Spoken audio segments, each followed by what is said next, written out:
In this video, I'm going to teach you how to read musical notes as quickly as possible. So here we have an arrangement of Swan Lake by Tchaikovsky. If we look at the fundamentals, the little blobs are called notes, and each note is referring to a specific key on the piano or keyboard. For example, the first note here is a D, but it's not this D, it's not this D, or this one.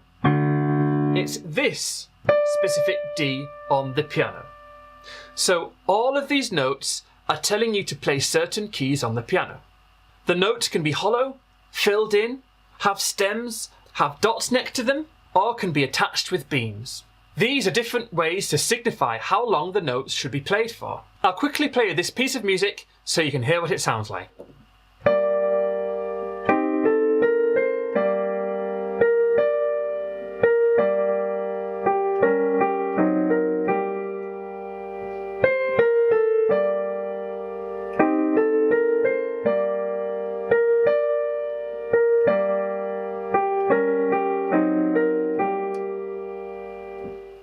So the first thing you'll notice is that the notes are played from left to right, just like when reading Western languages. When you get to the end of a line, you go to the start of the next line. You may also notice that there are two groups of 5 lines and 4 spaces, with these symbols at the start. The groups of lines are called staves, or a staff in America and some other parts of the world. And most of the time you play the notes on the top stave with your right hand, and the notes on the bottom with your left hand. This symbol is called a treble clef, which covers the notes for the higher keys, and this one is the bass clef, which covers the notes for the lower keys. We'll take another look at them a bit later, where I'll also show you a really useful tip for recognising certain notes. I want to show you something that will hopefully make it immediately clearer how these lines and spaces are related to the keys on the piano. If we take everything away and just leave these lines, aka the staves, and then rotate them, each line is now in line with its associated piano key. Like I mentioned before, each note is telling you which specific key to press. And so these lines and these spaces in between are the method used to record the notes. And so it then makes sense that if there is a note on this line here, then you would play this key, right? And if there is a note on this line here, you would play this key here. So you can play all of the notes on the lines like this.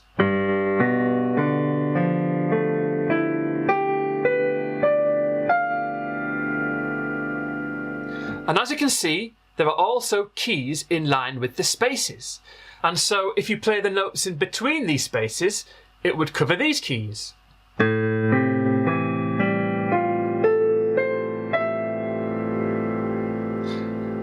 And to play the notes in between or outside of the staves, you could simply write in a temporary line, also known as a ledger line, like this.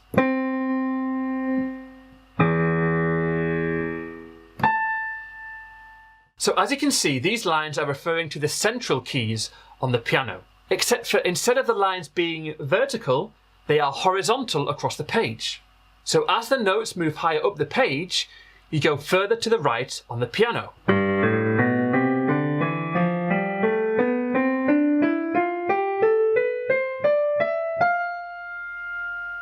So as you can see, there are lots of notes to remember, and one factor that makes it even trickier is that the notes are different in the treble clef and the bass clef. For example, the bottom line here in the treble clef is an E, whereas the bottom line in the bass clef is a G. And this note here is a D, but in the bass clef, it's an F. Traditionally, music teachers use phrases or mnemonics to try to help pupils to remember the names of the notes. For example, for these lines, a common one is "Every good boy deserves football."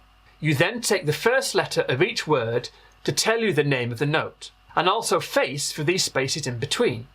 Some other examples are "Good boys deserve 4 apples" for these lines in the bass clef, and "All cows eat grass" for these spaces here. The problem with this approach is that people often get them mixed up and forget which phrase applies to which group of lines or spaces, or just forget them altogether. They are also slow because, for instance, you have to go through every good boy deserves first in order to figure out that this note is an F. Not ideal when trying to recall a note quickly in the middle of playing a tune. Also, these phrases tell you the name of the note, but they don't tell you which specific key you need to play on the piano. For example, every good boy deserves. So you can tell that a note on this line is a D, but it doesn't tell you which D you need to play. There are 7 Ds on a full-size piano. I'm going to quickly show you a much more effective method which uses a visual approach rather than an ineffective word-based memory test. This method uses guide notes, and so you only need to memorise 10 notes. First of all, I want you to find middle C on your piano. You can locate it by finding the group of 2 black keys at the centre of your piano or keyboard, and then it's the white key to the left. So here it is here on my piano. Think of this as your anchor. Put both thumbs on it and place the rest of your fingers on the white keys without skipping any, like that. Your little fingers will fall onto the G here and the F here. Now, remember earlier I mentioned about a tip to do with the treble and bass clef. Well, if you notice, the swirl of this treble clef looks like a G, and there is a line running directly through the centre of that G shape. Notes on this line are Gs, and specifically the G above middle C, where your little finger fell in your right hand, starting from the anchor point. In the interest of remembering this G line, we are going to refer to the treble clef as the G clef for the moment. And now the bass clef symbol. If we use our imagination and connect the dots, it looks a bit like an F. Notes on the line running in between these 2 dots are Fs, and specifically the F down to the left of the middle C. Again, where your little finger landed in the left hand from the starting position of the anchor. To help with remembering this, we are going to refer to the bass clef as the F clef. Once you can identify these 2 notes, you can easily find the neighbouring notes. For example, if there is a note in the space above this G line here, you can just go up 1 step to the right on the piano. So it's an A. Or if it's below, 1 step down to the left. So it's an F. Or you can skip. So the line below your G line, so this is your G line, skip the space, so just skip the white key. So it's an E. And you can do the same with the F line here. So F, if it's above, you just go up 1 step to the G. Or if it's below the F line, 1 step down. Or again, if it's a skip, so skip line to line, so skip over the white key there. So that's an A, and so on. Now, if we work from the middle of the staves, the G is the second line up from the middle, and the F is the second line down from the middle. So they are symmetrical. Now, let's connect these notes to middle C on the score. If we move 1 step at a time, without skipping any keys out, your thumb will land on middle C on your right hand. Watch this. G, F, E, D, C. Can you see how the middle C is on its own line?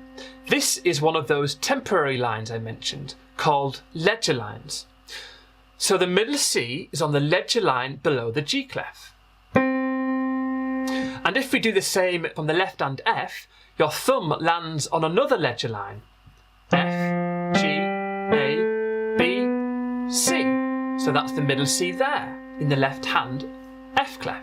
Notice it looks different, but it's the same key on the piano. Right hand middle C and the left hand middle C. Remember I mentioned that notes are written differently on each stave. So the middle C is written on the first ledger line below the G clef and the first ledger line above the F clef. both guide notes are equal distances, a fifth apart. 1, 2, 3, 4, 5, and 1, 2, 3, 4, 5. Let's add the next two guide notes. If we go from the middle again, the third space up in the G clef and the third space down in the F clef, these are both Cs. This one is the C up to the right from middle C, so middle C and then this C here.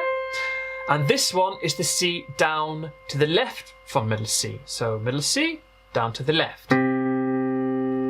Again, they are both equal distances on the piano. 4 notes up from the G line in the G clef, so G, A, B, C, and 4 notes down from the F line in the F clef, F, E, D, C. Let's add the next two guide notes. The top line of the G clef is an F, and specifically a fourth up from the last guide note, so 1, 2, 3, 4, or C, D, E, F, so it's this F here. And then we have the bottom line in the F clef, again a fourth down from the previous guide note, 1, 2, 3, 4, or C, B, A, G. So again, they are symmetrical. A good way to remember the names of these notes is by using opposites. Because we are referring to the treble clef as the G clef and the bass clef as the F clef, the top line of the G clef is an F and the bottom line of the F clef is a G. And finally, the last two guide notes are on ledger lines, 2 above the F clef and 2 below the G clef. They are both Cs. So this one here is 2 Cs above from middle C. So middle C, so that's the first C, and that's the second C above middle C. And this one is 2 below from middle C. So go down to the left, that's middle C, 1, 2. So remembering 2s is good for these. 2 ledger lines above and 2 Cs above from middle C. So middle C, 1, 2. And 2 ledger lines below and 2 Cs down from middle C. So 1 and 2. Again, they are evenly spaced. So 1, 2, 3, 4, 5, F, G, A, B, C, and a fifth down from the bottom, G. So 1, 2, 3, 4, 5, or G, F, E, D, C.